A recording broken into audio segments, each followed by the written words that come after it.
Well, hello, everyone, and welcome to Eternal Life Plan. This is the Eternal Life Plan Posse, and it's Christmas time. So, Nicole is jingling. Alan has his train track behind him, and I have a very special video of Alan's creation at the end. So keep with us till the end. And we have Dan that's sitting right in front of the Holy Family because he's special. Welcome, everyone. Thank you all for joining us on the Christmas special. You could be doing anything, but you're here with us tonight. So this is how it's going to go down. I have some questions to ask the panel, but I want you to put your questions in the comments as well, and we'll answer your questions if we can. Depending on the question. So I'll go ahead and get started. You all want to say something real quick? Nicole, we'll start with you. Hi, everybody. Merry Christmas. Good to see you. Thanks for coming. Merry Christmas to everyone.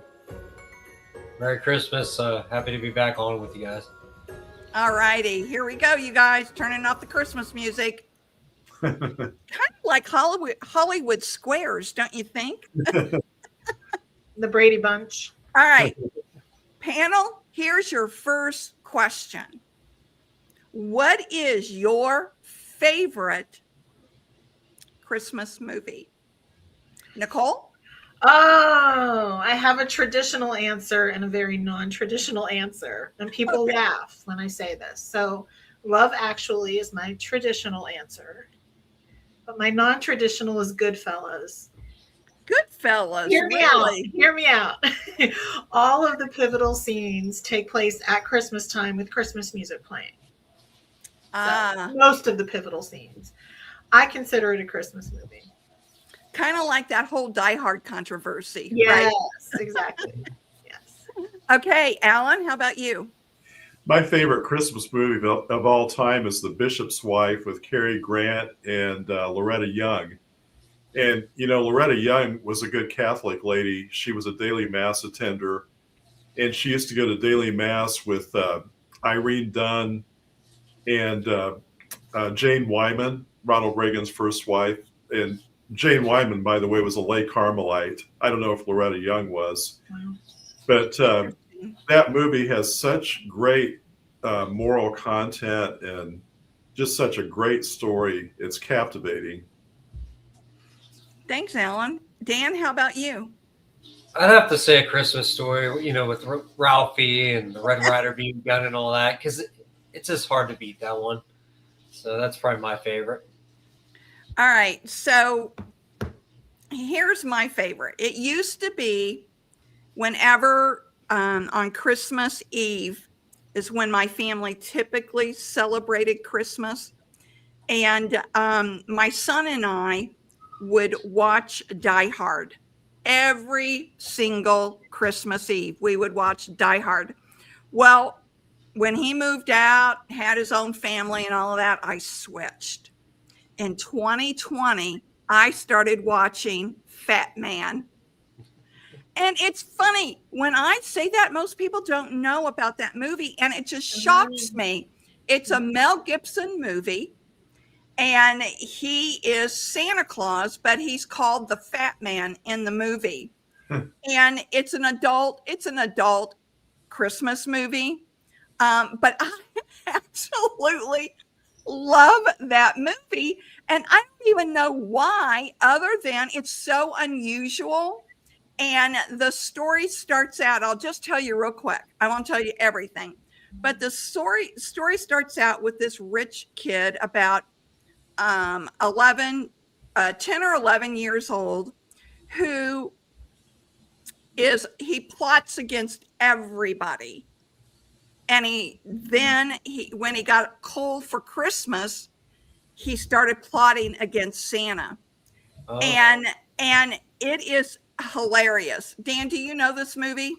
No, but I just, from what you were saying, like plotting against Santa, like who wants to plot against Santa, right? Exactly. but I just love that movie. Tell me in the comments if you guys know Fat Man, because I keep saying that's my, and it really is. It's such a favorite of mine. I bought it. So, all right, Nicole, what's your favorite childhood memory? Going to my grandparents' house. Christmas Eve is our big deal in my family. So every Christmas Eve at my grandparents' house, and we would open our gifts around midnight after we had our big meal. And it was just such, I don't know, I guess this is age talking. It seems so much more innocent and fun back then. And all of my cousins were there. So it's just not the same anymore, you know? Yeah, I know. Dan, how about you? Favorite childhood memory? That's a tough question, but I'd have to say probably when being able to spend Christmas when my grandmother was still alive. Unfortunately, I never got to meet my grandfathers, either one of them, because they both passed before I was even born.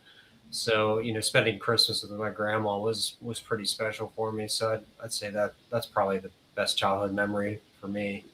But okay, Alan. Well, in 1973, I lived here in the Central Valley of California, where I still live. And my dad had bought a mini motorhome. It was on a Dodge chassis. And he decided to take us all back to Florida, where we were from originally, for Christmas. So he drove us cross country. My mom didn't drive at all, I don't think, and I didn't have my license yet, but I remember him driving night and day. And back in the day, there was a Cajun radio station in Louisiana I remember us listening to and hearing the Cajun language. And we ended up in Miami and stayed at my grandparents' house for almost a week, went all over South Florida to see relatives. And that was one of my nicer memories, I think. Okay, my favorite, or my Christmas memory from my childhood, my favorite one is we always went to midnight mass. All right, we always went to midnight mass, and this particular midnight mass, it had snowed all through Christmas Eve. So, which here in Indiana, sometimes you get snow on Christmas Eve, sometimes you don't. But this particular one, it had snowed. Well, my dad was also an usher and sang in the choirs. So when he didn't sit with us on Christmas Eve at Mass, I didn't think anything unusual about that, because he would often do something else that he was assigned to do during Mass, right? Yeah. So he didn't sit with us. So when we got home, my dad, he's a real jokester too. He said, "Girls, look over here." And we're jumping out of the car and we're standing next to him.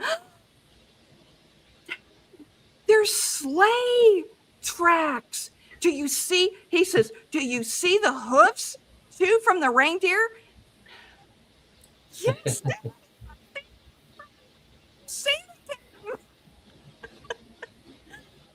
So we rush into the house, and he had put all the presents out underneath the tree. And so, you can imagine every year after that, we just prayed that it was going to snow on Christmas Eve. Aww, that's sweet.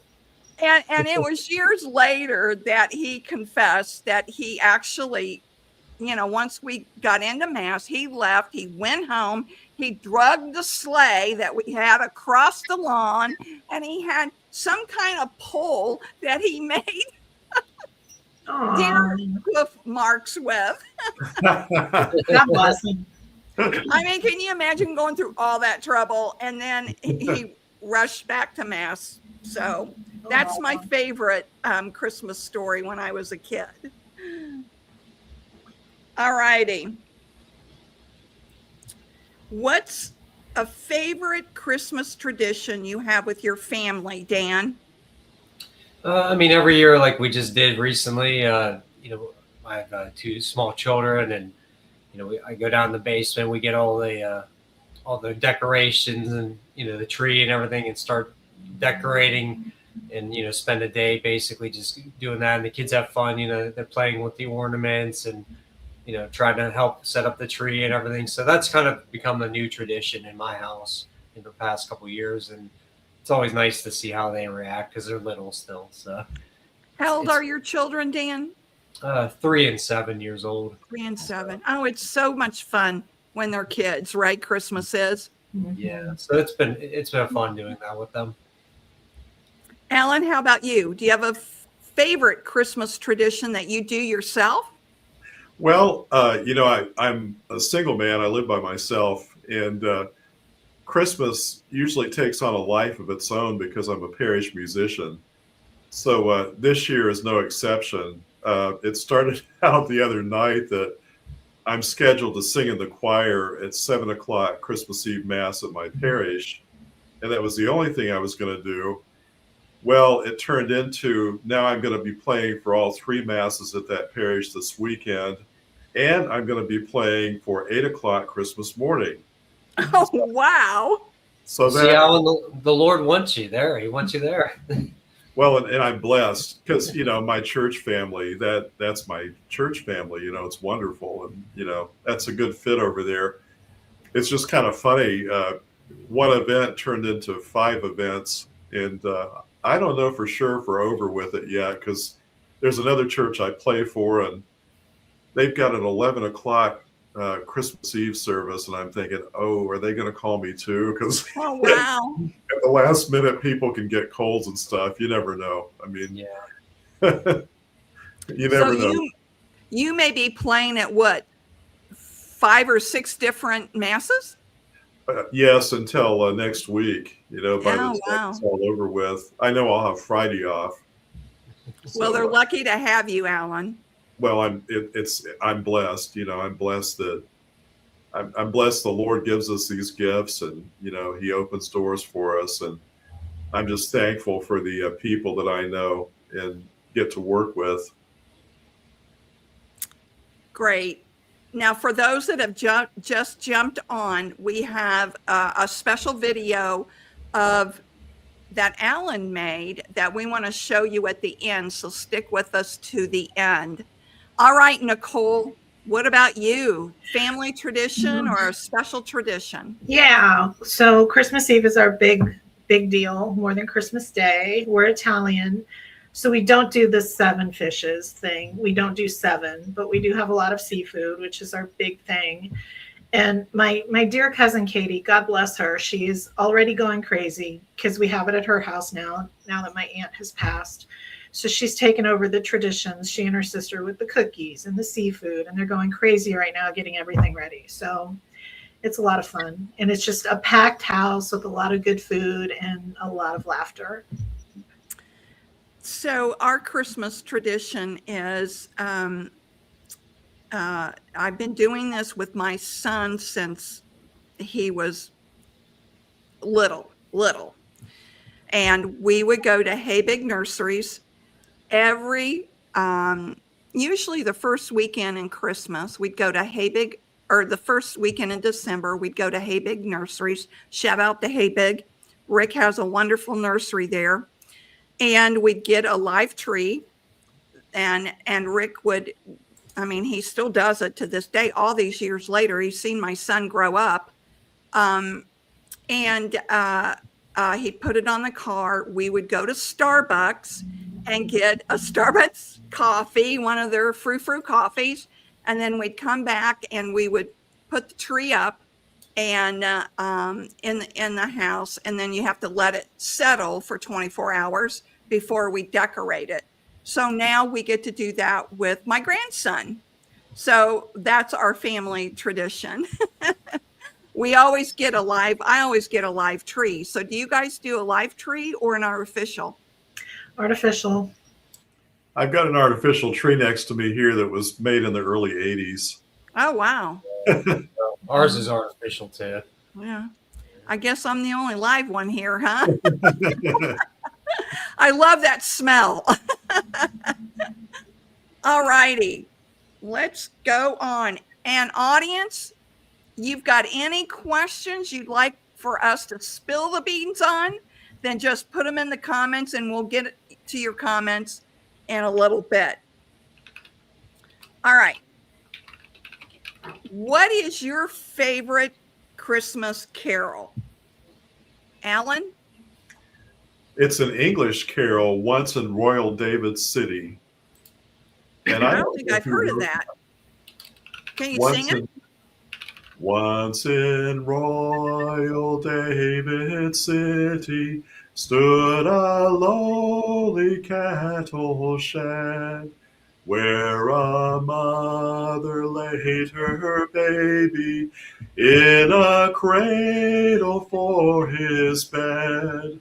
Mary was that mother mild, Jesus Christ, her little child. And then it has like 5 or 6 verses.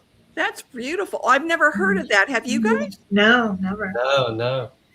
They say that the Catholic Basilica in Washington, D.C., I watched that program too last night, and that was their opening hymn as they processed in. Oh, nice. Dan, what about you? I'd probably have to go with "O Come All Ye Faithful." You know, it's a classic, but I just love whenever you, especially if you can go to a midnight mass. I can't even stay up that late anymore. But you know, if you're at a mass like that and you know everybody's holding the candles, it's just a very beautiful moment. You know, so that's probably my favorite. Great. Nicole? Joy to the world. Joy to the world. That is a good one. That's one of those just, you know. It just makes you feel so good. Yes, I love it. Yeah, I have to agree with you. All right. So I actually have 3, you guys. From a secular standpoint, I love Carol of the Bells. I absolutely love that one. But I absolutely love Oh Holy Night, especially Josh Groban singing Oh Holy Night. I absolutely love that. So here's a little insight. When my son was born, the only song I could ever remember to sing to him when he was an infant was Silent Night. So that's what I rocked him to bed to sleep at night, was to Silent Night. I sing that to him every single night. So that's one of my favorites too. Aww. All right. Midnight Mass or Christmas Day Mass? Christmas Day for me nowadays. I can't do midnight anymore. Yeah, Go ahead, Nicole. No, go ahead, Alan. I'm not doing midnight mass as far as I know. I'm doing a vigil mass and Christmas Day, so it's both. Yeah, you get them all. You get them all, Alan. I do. Yeah, I get the readings more than once. It turns into its own Lectio Divina, sort of. You know.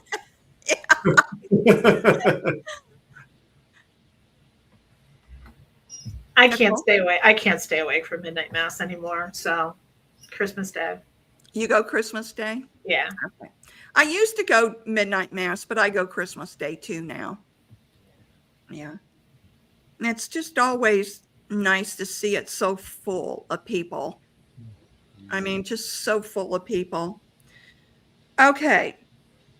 Now here's my last question, and you all can come up with your questions too.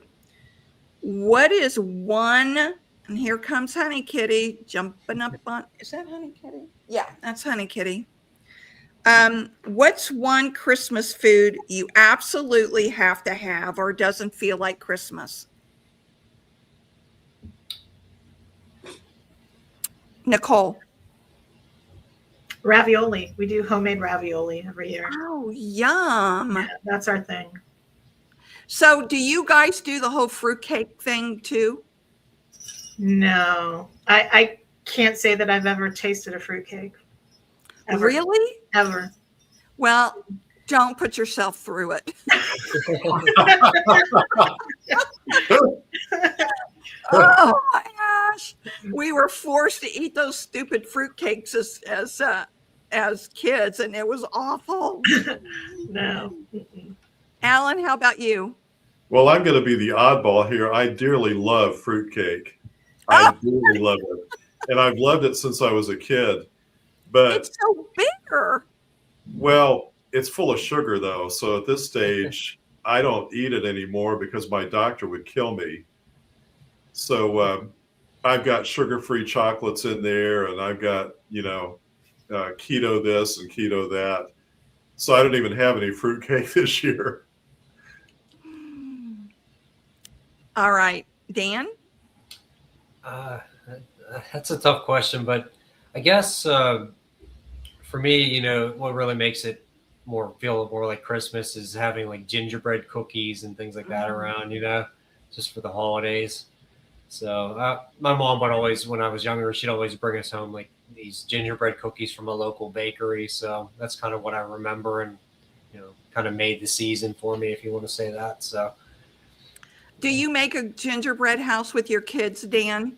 I haven't done that yet. I need to do that, though. That's a good thing you reminded me. Yeah, that's a lot of fun to do that with your kids. It can get messy, but it is a lot of fun. That would be fun. Yeah. So my favorite thing is, it's not really a food, but it's eggnog. I gotta have eggnog at Christmas time. I love it too. Oh my gosh, it's so good. The viral thing online this year is mixing eggnog with ginger ale. Oh, Like, really? like a dirty soda. People are going crazy for it. Oh wow. Try it. Now I can't remember the priest's name. I think it was Father Schneider that had on X that he uses eggnog as creamer in his coffee. Mm. Mhm. And I thought, well, I'm trying that because that sounds good. Yeah, that sounds really good. Yeah, doesn't it? Okay. Was that my last question?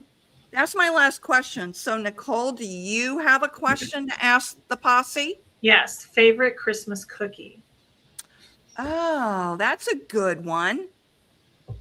Who do you want to go first? Alan. Well, it's not a Christmas cookie, but I think Italian wedding cookies are my favorite. It's a Christmas cookie. We make them. Yeah. Good. Yeah, I'd have to agree with you, Alan. The Italian wedding cookies are pretty good. Obviously, I mentioned gingerbread cookies already, but even chocolate chip, you can't go wrong with someone bringing chocolate chip cookies around, right? Especially if they're homemade. So really, I could eat pretty much any cookie out there, I guess. I have to say, though, that out here where I live, the Mexican wedding cookies are a stiff competition for the Italian ones. They are so good. Oh. How different are they, Yeah. Alan? Well, the Mexican wedding cookies have like a chopped up walnut in them, and they're more of a Oh. bonbon looking thing with powdered sugar on the outside. Okay. Sounds good. Christine. Okay. So you're going to hear it. I love cut out sugar cookies with as much icing as possible on them. Sounds good to me. Yeah, you can't go wrong there. I think I like the icing more than the cookie, but I absolutely love Christmas cutout cookies with the sprinkles and the icing and the whole bit. I love Well- snowballs. Snowball. I could eat them like popcorn. I love snowballs. Now, are you talking about the soft snowballs, I wouldn't say like the spongy one? no, they're not spongy. You Okay. roll them, they have nuts in them, and then you roll them in powdered sugar. They have a little bit of a different texture, but they're not spongy. So snowball cookies, I love them. Okay. They're delicious. I may have to try those, Nicole. You Well, won't you be know, Christine, since you love frosting so much, if the four of us were in the same locale, which I wish we were, I would be giving you all the frosting off my cookies, and that would be a perfect arrangement. Ellen, I'm not saying my doctor approves. I love the icing. All right, Dan, do you have any question for the posse? Hang on. I did write one down just because I wanted to make sure I had a couple written down, ready to go. So how about let's talk about the home setting for a minute.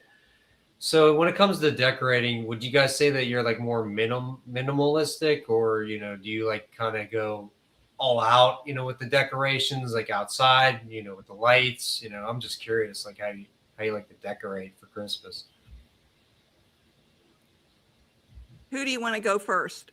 You know what? I'll go with you, Christine. I'll go first with you. All right. So you all know I moved in 2024, right? I'm still not unpacked.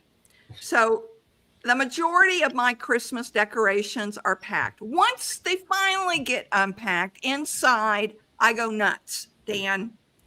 But I am not much of an outdoor decorator. And I think it's because I've got to do it myself. Yeah. And I don't want to be climbing on ladders trying to hang lights. And I don't have really big bushes to kind of drape things over. So I'm not much of an outdoor, but maybe one of these days in 2026, I'll finally get unpacked and have more decorations at Christmas time. What about you, Nicole? I do nothing outside, and I have done no Christmas decorations for probably the past 6 or 7 years. The extent are these 2 little trees behind me.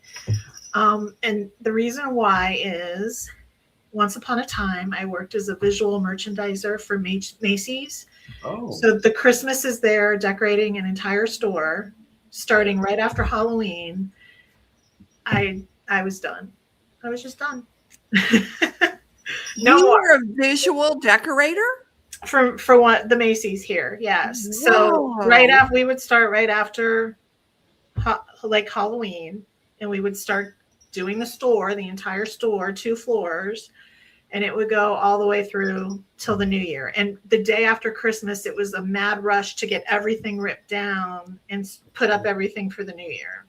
Oh my gosh. It was, I can relate. it was exhausting. I can So, relate I mean, to some degree. Yeah. we had, I had a helper and everything. We had people that helped, but it was just nonstop. And I haven't done anything in the house since, to be honest with you. And I don't have kids. I'm single. I don't have kids. So, it's just me and a cat. So. Well, that would burn me out. Yeah. I'm done. Right. What about you, Alan? well, first of all, I want to say, Nicole, golly, part of me is just thinking it's wonderful to have such a creative vocation like that, but I certainly see why it would turn into just work, and the fun kind of goes away. So I decided I normally take down all my Christmas decorations on Epiphany. I leave them up through Epiphany, which is also Orthodox Christmas. But this year, I'm just going to probably leave everything up in here till at least the end of January, because I've got all these little Christmas trees on my railroad layout. I would have had more, but I needed some mini plugs to show up where I could wire them in, and they didn't show up yet. So there are 3 more Christmas trees I would put back here with lights on. And that's all I do is my layout and my 40-year-old Christmas tree that's to my right here that you can't see. And then I leave my blinds open in the studio so people outside can see the Christmas tree through the window. And I don't do any outside decorations.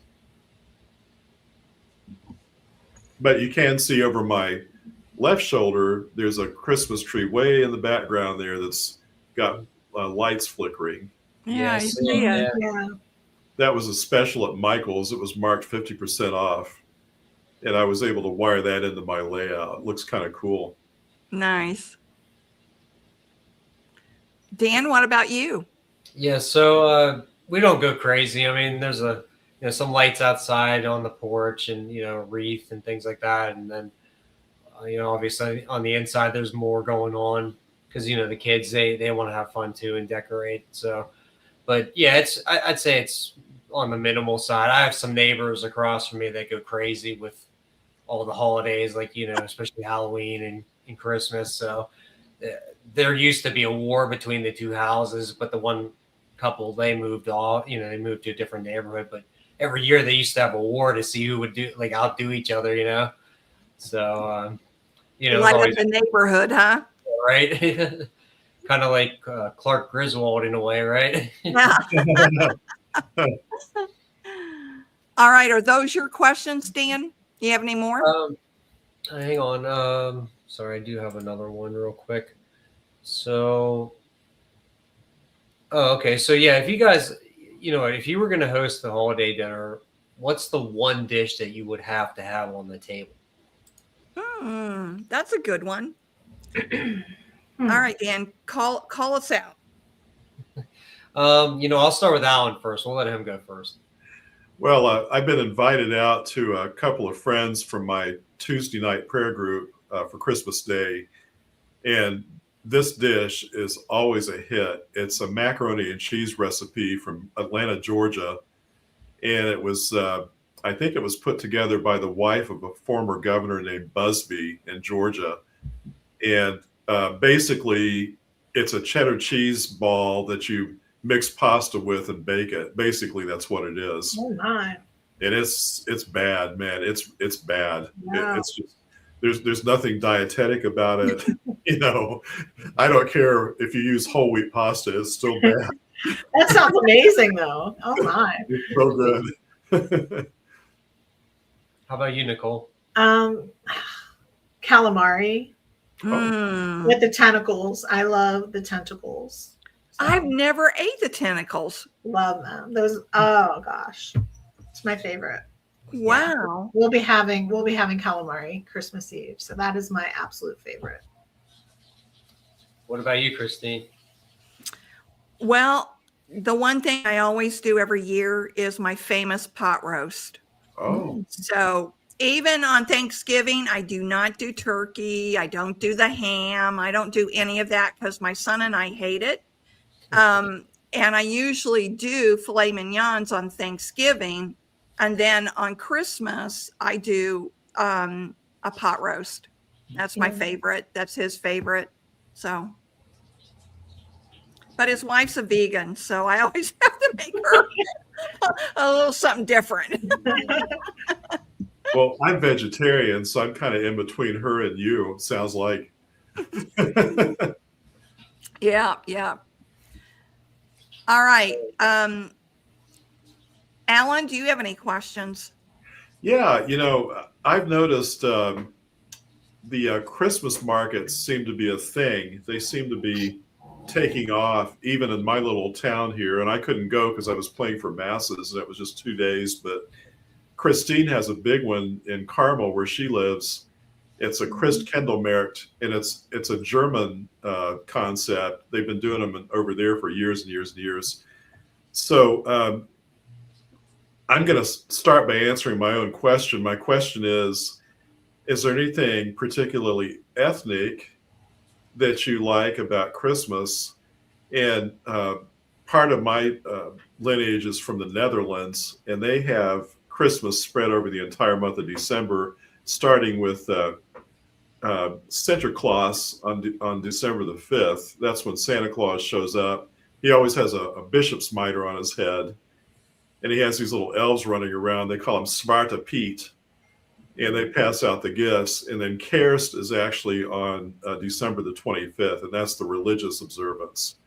So does anybody have, I'll start with you, Dan, any sort of ethnic or, background in your family that would be unique as far as celebrating Christmas? Yeah, so like my mom, she got a Croatian background, so that's the majority of what I guess you could say I am. She makes a nut roll every year, scratch, and it's really good. I always enjoy when she makes it. So that's one of the, I guess, staples of, traditional Croatian dish, if you want to call it that she'll make, and on top of like whatever else we're eating. So I always enjoyed getting that. Very good. Well, Nicole, I'm sure you have more Italian things probably, huh? We do. I mean, in terms of food, we do, like I said, we don't do the seven fishes, the Feast of the Seven Fishes, because we don't do a lot of those crazy fish like bacala. Mm. It's that dry, I will not touch dried fish, the dried bacala. To me, it has an odor. We don't do that. But we do calamari and shrimp, clams, stuff like that. We do wedding soup, where my cousin actually, she sent us a picture. She rolled the tiny little meatballs for the soup. So we put those in. But in terms of like something Italian, we have La Befana. She's the old Italian witch who comes and brings things to the kids. That happens after Christmas. So that's something Italians do. La Befana. Would you explain the seven fishes? Because I vaguely heard about that, but I don't even know if I know it. Well, I can't rattle off all seven to you, but it's mainly a Sicilian thing, I guess, because people that aren't actual Italians, not Sicilians, they consider themselves different. My mom's side is Sicilian. My dad's from Italy. So I can't rattle off the seven fishes, but I know bacala is one of them, and we won't touch that. You kind of like rehydrate this horribly smelly dried fish. I can't stand bacala. But we do a lot of seafood on Christmas Eve. Now you're supposed to be meat free. I guess that's the way to do it. But we've had meat through the years, so we're not strict with that. But it is a lot of seafood on Christmas Eve. Is there any religious religious meaning to the seven fishes? Do you know? There could be. I mean, I'm not quite sure. It's just the way we grew up. We have the calamari, the clams, shrimp. We do have sausage and peppers, though, some years. So it's not like we're totally meatless on Christmas Eve. There's always a pasta, a few different pastas, actually. So, yeah, I couldn't rattle off the seven fishes to you because I read something today, like actual Italians in Italy, they kind of laugh when Italian Americans talk about the seven fishes, but it's more of a Sicilian thing. Oh, got it. Yeah. Hey, I have a question about the witch you mentioned. There used to be, probably 40 years ago is the last time I saw one, there was a thing called a kitchen witch. And it was this like a stuffed doll on a long spring, and you would slap her on the rear end and she'd bob up and down and cackle. So no, La Befana is kind of mean looking. If you Google La Befana, she's like this. She's really old and really. Oh. She has like a long nose. She does look witchy, but yeah, I don't think we slap her on the rear, Alan. It was really kind of funny. She'd just bob up and down and cackle as she bobbed. It was really funny. What about you, Christine? Do you have any sort of unique celebration of Christmas from a cultural standpoint? We don't. We're Irish. My family's Irish, but there was nothing ever passed forward of an Irish tradition. I mean, not even Irish bread or soda bread or any of that. So, no, we're just shabby. Are you going to make it to your Christkindl market, the Christmas market up there?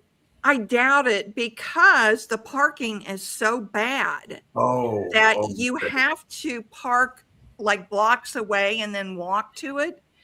So given you guys know my situation, I won't be doing that. So no. Ground's probably pretty slick right now.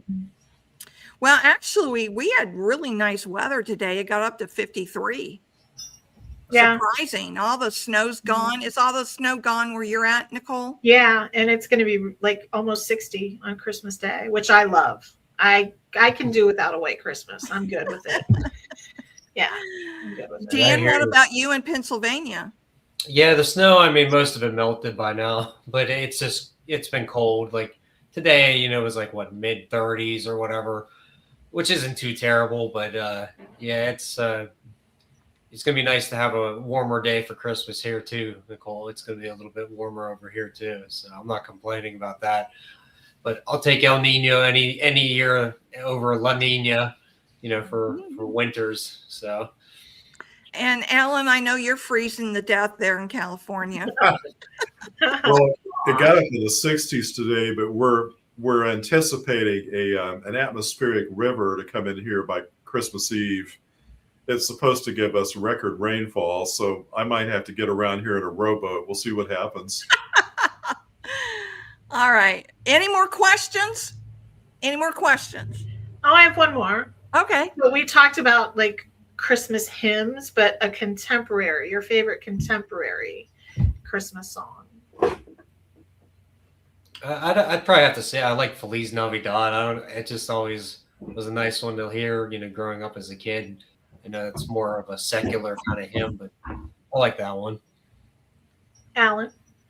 Well, I'm kind of a throwback. I think the most contemporary Christmas songs I like are probably Eartha Kitt in the 50s, and the stuff she sang. Yeah. Christine? Well, I can tell you one I absolutely hate and detest and just drives me crazy. And that is anything Mariah Carey sings for Christmas. Oh, Christine. Oh my gosh, that song she sings drives me nuts. Oh. They play the all I Want for Christmas a lot for her. They play that one a lot. Yeah, oh my gosh. I mean, I can hear it in my head now, and it's like, I do like it, but my favorite is Baby Please Come Home, but the 60s version, Darlene Love, the original. yeah. Like that one. So that just jogged my memory. Baby, it's cold outside. Oh, Oh. yeah, right. But some people have a problem with that one. I know. Maybe it's cold outside. I love that song. And and speaking of old songs, this isn't Christmas, but I'll tell you a song that I love to this day, and that's Mac the Knife that Bobby Darin used to sing. You know what? I sing it in German. You do? Yeah, I know it in German. Yeah. I absolutely love that song. And there was a kid, a 20-year-old Italian kid that was on one of the American Has Talent, or one of those things that Simon Kroll, does. And he came out and sang that song. And oh my gosh, it was so good. I love that song. Have you all seen the video of, well, he wasn't a cardinal even when he was in Peru, Pope Leo singing Feliz Navidad. Yes. It's Yes. cute. Oh my Really gosh. I cute. wish I would have gotten that one and showed it.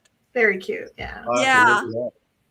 Yeah. It was cute, wasn't it, Nicole? Yeah. There was a band. It must have been some sort of Christmas party, and he was singing with the microphone. So it was like, he likes to be up there. Yeah. Yeah.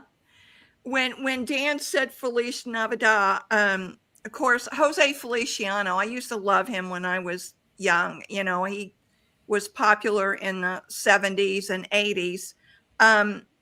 But my son, one of the things that they had to sing when he was in school was Feliz Navidad. And all the kids did, I don't know if you can see it, but their shoulders, Feliz Navidad. That's all they did was this shoulder movement all through this song. And my son would say to me afterwards, Mom, why do they have us do the shoulders? Oh, that's funny. Oh, here's a good one. Yeah, saw that. Eileen says, I love all Johnny Mass. Oh, I do too. And Nat King Cole. Mm-hmm. Yep. I do too. Good one, Eileen. And Sinatra, anything Sinatra Christmas, I love. Yeah, me too. Yeah. All right. Any more questions? Now, everyone, we're going to take a little bit of a break, a 60-second break, and then we'll come back and you ask us questions. Okay? This is your time to ask us questions. All right. Here we go. We will be back in 60 seconds, and stay with us because we have a video to show you that Alan creates. All right, you've got to see this video.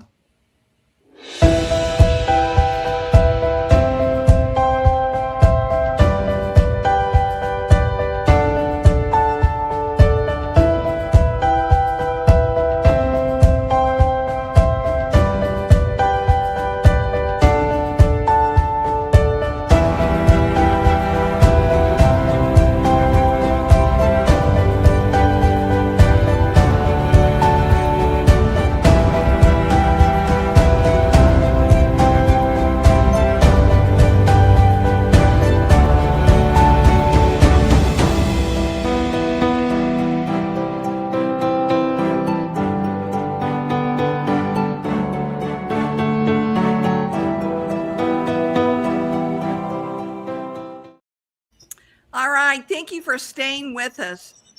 Eileen has a really good question. What are your daily Catholic devotions? Dan, you go ahead and go first. I mean, obviously, I try to pray the rosary every single day if I can. If not, then I'll do the Divine Mercy Chaplet. Every morning, I try to say the Our Father, then Act of Contrition, so things like that. Okay, Alan? I always do the daily morning prayer, and I do it in the Dutch language, but I also throw the Latin prayers in when there are Latin prayers. So, and I also pray the rosary at least once a day. So I do it once here in the morning, and then I might go to somebody's funeral and pray it again. Our prayer groups, like our Tuesday night prayer group, we always pray it on Tuesday night. So some days I might end up praying, the same mysteries over and over again, which is fine. That's never a problem. But some saint I heard about recently was saying that we should pray like all 4 mysteries every day, and I'm not that good yet. So that Takes a lot of discipline. Oh yeah. Yeah. Okay, Nicole. My big one is Lectio Divina. I have a little journal that I do Lectio in. I got into the habit, was it two or 3 Lents ago? I met a group of women on the internet, and we formed a little group, and we did it every day during Lent. And then I just continued with it. So I try to do that every day. I'm pretty good with it. The rosary is tough for me. I used to say it daily. Lately, I would say the past couple months, it has not been daily. Although there's one night a week, there's a woman online that I've gotten to know, and there's a group of like 10 or 15 of us, and she leads, and we pray the rosary together. In the morning, Sacred Heart Radio, I don't know if you guys get that where you live. It's EWTN Radio. Sacred Heart is the local affiliate. I wake up at all hours, so I'm up early in the morning, and I think at 5:30 they do the rosary. So I tell Alexa to put on Sacred Heart Radio, and I will go through the rosary while I lay there and kind of get the day started. But honestly, the rosary is very tough for me lately. I don't know what it is. Well,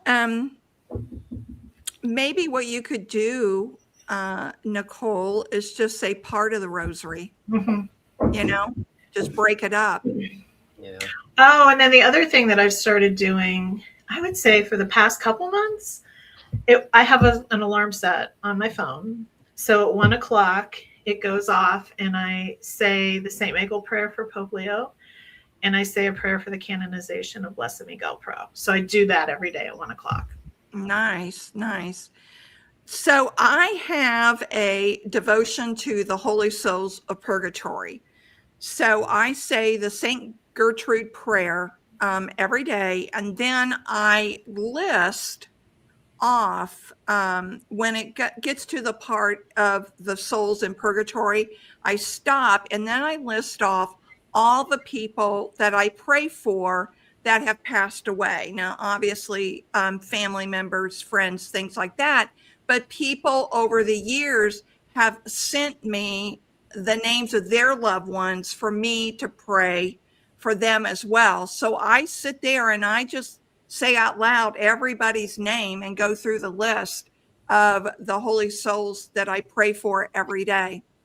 So that's my big devotion, and especially to those souls that have no one that's praying for them, that especially for them as well. So that's my big one right there. Okay, Eileen, thank you for that question. Yeah, good question. All right, so here is Elaine. Can everyone share their Christmas wish? Thanks to you. Thank you. Yeah, that's a great question, Elaine. Thank you. Dan, what's your Christmas wish? Well, my Christmas wish would be obviously that more, you mentioned souls in purgatory, that we can get more people praying for them, and then the faith, that would be a wonderful Christmas gift, to hear a good conversion story before the year is over. So I'm hoping that we just keep hearing a lot more good positive stories here towards the end of the year, and start 2026 in a very positive way too. Great. Alan, before it looks like you're losing your power, before you lose your power. I would like to be more skilled at evangelizing others, and I would like the Lord to help me develop that this year. Okay, thank you. Nicole? I think my big one right now is once the holidays are over and we go back to CCD, I do OCIC, getting the 3 kids ready for baptism. We're going full steam ahead once we get back. So just giving them a good love for the faith, for Jesus, having them understand what sacraments, what they're really going to be experiencing. So that's my big wish. And maybe just hopefully instilling in them a lifelong love of the faith, which, it's tough. People fall away. But if I can just kind of get them now, and maybe they'll remember things as they grow. Yeah, that's a good foundation you're laying for them, Nicole. Trying. So my Christmas wish is what I pray for every single night. And that is for, and I know it's going to sound cliche-ish, however you say that word. But I think this world is in serious, serious problems. Mm-hmm. And I pray for world peace every single night. Because you got to remember, God gives us free will. He isn't going to step in unless we all buckle down and pray that Satan be slain and that we can live a life of peace on this earth.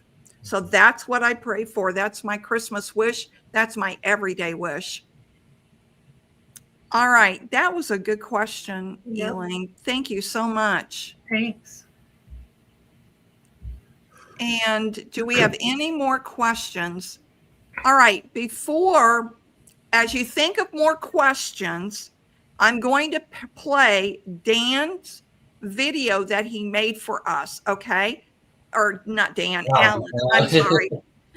Alan's video before Alan loses power on his computer. So Alan made every piece you're going to see. So keep that in mind.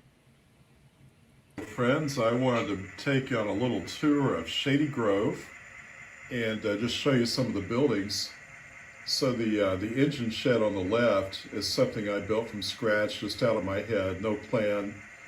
The little train station used to be in Edison, California. And if you look at the way there, you can see the track goes way over to the distance there. The water tower here is from Jamestown, California, from the Sierra Railroad. This big white building used to be here in Bakersfield in the Santa Fe yard. It was their yard office. It's been torn down many years ago. This interlocking tower was at Kern Junction, where the Southern Pacific joined the Santa Fe. This is a little kit that I put together from a dealer up in Canada, and it was intended to be a mechanic shop. I made it a train shop.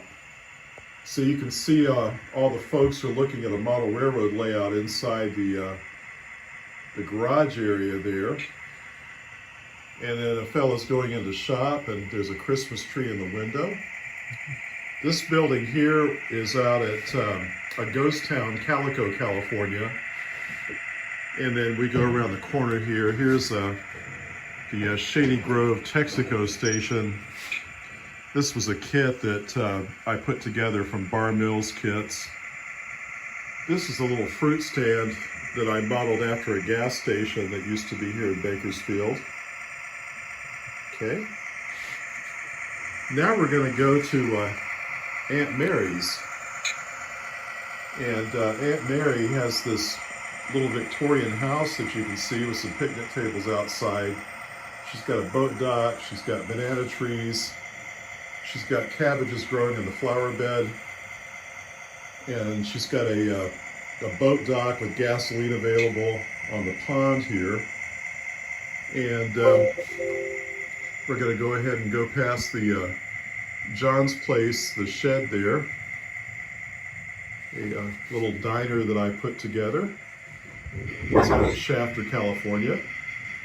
The bandstand is at Kern County Museum. The Catholic Church is St. Mary's, and that's in Ocean City, Maryland. The Howell House is still standing at Kern County Museum. This little house was on 8th Street, Craftsman Bungalow. The garage behind it is not too far from my current house. This is the Merced house I used to live in Merced, California. Of course, we've got our Christmas tree lot there. And you're probably hearing a little diesel motor run as we speak, and we sure are, because this is the little rail car that just dropped off some passengers at Aunt Mary's, and he's going to start traveling here. So there he goes.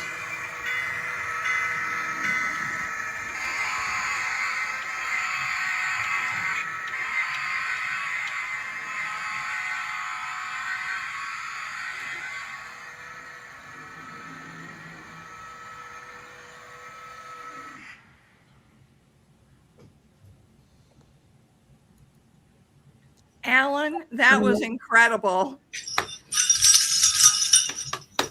You know, you are the only ones to see that so far this year. And by the way, I figured out where the power was not going to the computer, so everything's plugged back in again. Thank goodness. Okay, no worries. Thanks So for you showing guys- that, Christine. Yeah, everyone, he made that by hand. Now, Alan does miniatures, and he has an Etsy account. Right, Alan? You want to tell the audience about that? I do have an Etsy page, and it's under New Creations Railroad Buildings on Etsy. And that's what I do. I design these little kits, and I sell them all over the world now. A lot of fun. I admire people that can do that, because I can't sew on a button. So, all right. Kayla has a question. Hey, Kayla. What do you cherish most about Christmas? Nicole? That God humbled himself to come among us, shabby people that we are. I'm always mystified by that and touched by it. And I heard, and it was actually a Protestant pastor. I was listening to something online today, and he was giving a sermon, and he said, just like Mary, we are all God bearers. And I never thought of myself that way, really, but we are.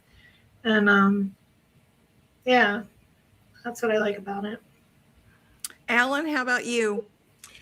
Well, I know every Christmas season, every Advent and Christmas season, I get to meditate on, our Lord, and fully God and fully man. He wasn't half and half. He was fully God and fully man. And just the whole thing with him being born in a stable in the middle of what you would find in a stable, to be real honest, just a really dirty place. And I can unpack that for the rest of my life, just that part of his incarnation. Yeah, absolutely. Dan?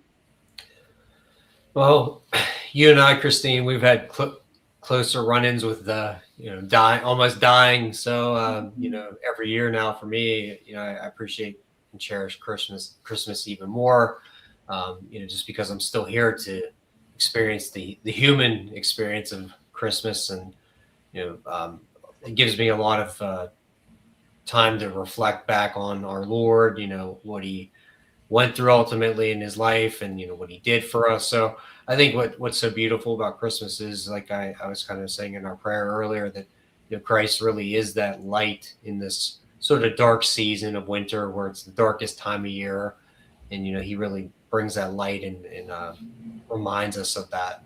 And He's the light of the world, right? So it's something I cherish every year, especially more now that I'm still here. So Yeah, I can relate to everything you all have said. I mean, it's going through childbirth and both of us dying. You really, really get a sense of how fragile life is. You're here one minute, you're gone the next. So when the fact that Mary gave birth to a child in a stable with no help, and I'm not going to go into the controversy of whether Mary had labor pains or not, but the sheer fact that God was born poor in a stable, and me knowing how, because of childbirth, how fragile that can be, it's a miracle. I mean, it truly is a miracle. And that's what I cherish about the Christmas story of Jesus' birth, because it is a miracle. Every birth is a miracle. Dan, your children, their births were a miracle. It's incredible. So that's what I cherish the most about Christmas. Now, I wish they would have given us more information from the time he was born until he turned 30. I want to know what he was like when he was a kid.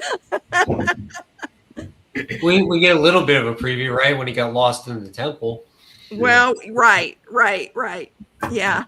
And I'll tell you what, that just, it tickles me, that story, because for his age,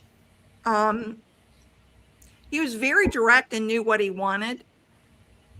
And I'm not diminishing Jesus, but that's typical of that age, of most kids. So I just wish we would have had some more insights into him with Joseph, but we didn't get that, and I'm sure God had a reason. Did any of you watch the Kevin Costner special about the Nativity? Did any of you catch that? I did. I saw the advertisement, but I haven't. Is it out, Nicole? I think it's streaming on Hulu or something. It's still streaming somewhere. Okay. But it was on ABC, and my stepmother mentioned it to me, and I was like, I have nothing going on. Let me watch it. I wept through the entire thing. It showed, Christine, as you said, how hard life was back then. And just, we think of this pretty little nativity scene, but it showed the dirt and the muck that he was born in. It showed how dangerous life was. They showed Mary as a teenager, It was beautiful. I cried through the whole thing. It gave me a perspective on Jesus's birth that we know, but we really don't think about. We think of the pretty nativity scene. Right. I loved it. I was blown away by it, actually. I know some people were saying that they were blown away by Kevin Costner's devotion to Jesus because they had no idea. He's never really shared that side of him. He was very open about it in the show. Yeah, very open about it. I'll have to look that up. Thank you. It was wonderful. I wish I don't stream anything, but I wish I could watch it again. I thought it was fantastic. Nice. As we were all talking, by the way, I saw that Mike Lewis told us Merry Christmas to you, Mike. Hi, Mike. Yeah, I had that up earlier. That he's on the show. Thank you, Mike. We talked about you earlier. Did you hear us? Merry Christmas, Mike. Yeah, Merry Christmas. Because I should say we were talking behind the scenes about you coming on in January, hopefully. So that's what we were talking about. And then Alan, Kayla says this is awesome. Alan, you're a genius. Not really. I mean, after all, somebody who sits around designing little buildings all day can't be all that normal. Let's face it. Well, you got a talent there. So. But I thank you for the compliments, Eileen and Kayla both. And if it brings you joy, that's the whole point of me doing this. Yeah. Thank you. Well, thank you for making that little video, Alan, to share with the audience. My pleasure. Thank you. All right, everyone. Looks like we got the questions done. So let me tell you what will be happening moving forward. So I am taking off as of when this is over and taking off from work and everything. So we will be back live on January 5th. Okay. So all next week, we will not be live, but we will be live starting January 5th in 2026. So I hope you come back. I don't know what we're going to be doing yet. But I have a plan that I'm going to do next week after Christmas is over. And hopefully that will help generate some interest in guests coming on. So don't look for us next week, but look for us on January 5th. So Posse, thank you so much for sharing all of these little informations about you and playing along with this. I really appreciate you all. You guys, you have no idea how much help they are behind the scenes with me. It just makes it all so much easier with Nicole, Alan, and Dan. I cannot express to you all enough how much I appreciate you, and I thank you for being a part of the Eternal Life Plan. You all, it just means so much to me. Aww. Appreciate you, Christine. We do. We appreciate you. And I mean, I think we could all say at the beginning of this year, we had no clue that we would be as involved with you as we are. I mean, I was just a viewer, and it's so much fun. But more than that, I feel like what you're doing is really good and really important, and really truthful. So thanks for letting us help. Oh, you're welcome. I just appreciate it so much. I really do. So you all, we wish you, and we'll each say it. So I wish you a very Merry Christmas. And if you're alone on Christmas, just know you'll be in my prayers, because I'll be alone too Christmas Eve, and my family will come over Christmas Day in the evening. So I'm with you on that one. But have a very merry, blessed Christmas. Nicole? Yes. Merry Christmas to everybody. God bless you. You will be in my prayers all through the season. And you're all a joy too. This is a really wonderful community. You are the best commenters, viewers. You're so uplifting. And I know Christine appreciates you. So thank you. Dan? Yeah, I wish you guys all a wonderful Christmas. Be praying for you also, praying for especially you, Christine, because you're the one who runs this whole show. So I mean, we have to keep you in our prayers too. We can't forget you, obviously. I hope that everybody has a great Christmas and a wonderful and joyful time leading Well, into thank you, Dan. But we're nothing without the viewers. That's It's no, because of absolutely. it's They're because of wonderful the audience. viewers. Yep. Yeah, they're a wonderful audience. Alan, I'd like to extend a Christmas greeting to my brothers and sisters in the Netherlands or in Belgium in the Dutch language. So ik zal zeggen een Alan, you froze up fijne on us. kerstdagen en een gelukkig nieuwjaar. Dank u. Oh, You let me froze try up it on again. us. You froze up on us. Yeah. Let me try again. So I'm going to say fijne kerstdagen en een gelukkig nieuwjaar. Dank u. Wow. Well, great. Whatever. Basically, it's Merry Christmas and a Happy New Year. Oh, okay. Thank you. I heard. Did you say Dunka? Dank u is thank you. Oh, thank you. Okay. Thank you. All righty. Okay, everyone. We will see you on January 5th. I don't know what we'll be talking about, but come back and stay tuned. You know, I always post something on YouTube as a post to alert you to the next program.